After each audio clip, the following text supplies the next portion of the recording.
Hi there and welcome to Slayweb. This week I would like to talk to you about a problem which I believe a lot of us suffer, and that is the fact that when you combine adult responsibilities along with multiple Steam sales, you end up with a game collection that is so large you simply do not have time to play it all. This is something I suffer from pretty significantly. Let's have a quick analysis of my Steam library. If you ask Steam directly how many games you own, the number you get back varies slightly sometimes depending on whether you count DLC in some cases.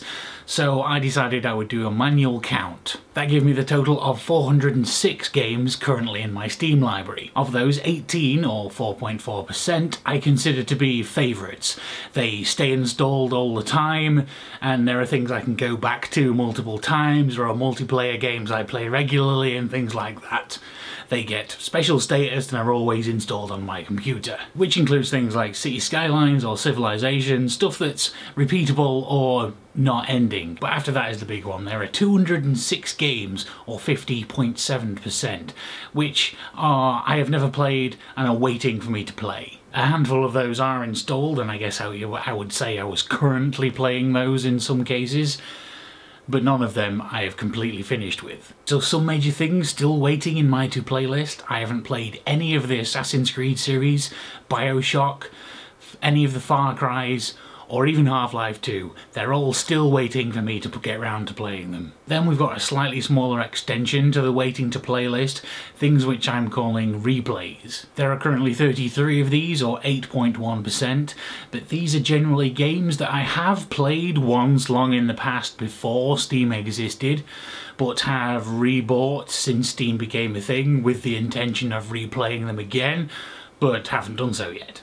Mostly this includes things like the old Dooms and Quake series and the Jedi Knight series. And that leaves the final 149, or the 36.7%, which I have actually finished with. Not all of those I have actually completed. Some of those I, got gifted or was bought for 10 pence in a sale just to try, and actually it turned out I didn't like them and it wasn't worth spending any more time with them. So that section's either completed or just given up on entirely. I've been thinking about making this video for a while, and then just this week a new little service came up where you input your Steam profile and it estimates how long it would take you to complete all the games you haven't played yet. For me, the estimate is 3,107 hours, or 129 days, and when I saw that, I actually thought that was quite low, although I presume this number is based on some kind of average playtime data they've aggregated from somewhere.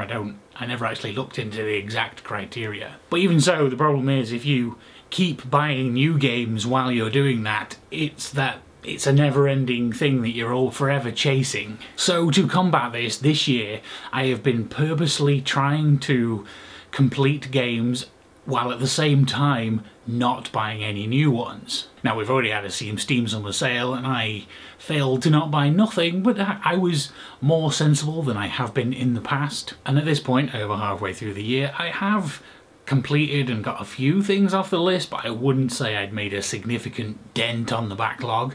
So this is probably going to extend into next year at least. So why am I telling you this? Well, basically I'm setting up a simple framework which gives me the reason to talk to you about what games I've been playing recently, even though in a lot of cases they won't necessarily be the most recent releases. And that is what I'm calling the Great Game Catch-Up. How big is your Steam backlog? Do you manage to keep up with your gameplay?